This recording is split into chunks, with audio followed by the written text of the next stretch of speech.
இப்போ புதுசாக ஒரு பிரச்சனை ஒன்று கிளப்பி விட்டுட்டு இருக்கிறாங்க. மும்மொழி கொள்கை. நம்ம ஊரு சுயமரியாதை ஊர்.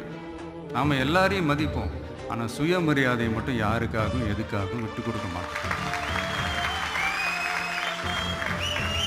நாம் எல்லா மொழிகளையும் மதிப்போம், அதில் மாற்றுக்கிறதே கிடையாது. தனிப்பட்ட முறையில் யார் வேணாலும் எந்த ஸ்கூலில் வேணாலும் படிக்கலாங்க. உனக்கு எந்த மொழி வேணுமோ, எப்போ கற்றுக்கணுமோ, உனக்கு எப்போ தோணுதோ கற்றுக்கலாம்.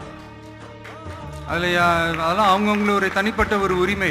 ஆனால் கூட்டாட்சி தத்துவத்தை மீறி மாநில தன்னாட்சி உரிமைக்கு எதிராக ஒரு மாநில அரசின் மொழி கொள்கையை, கல்வி கொள்கையை கேள்விக்குறியாக்கி வேறு ஒரு மொழியை வலுக்கட்டாயமாக திணிச்சா, அதுவும் அரசியல் ரீதியாக திணிச்சா எப்படி ப்ரோ?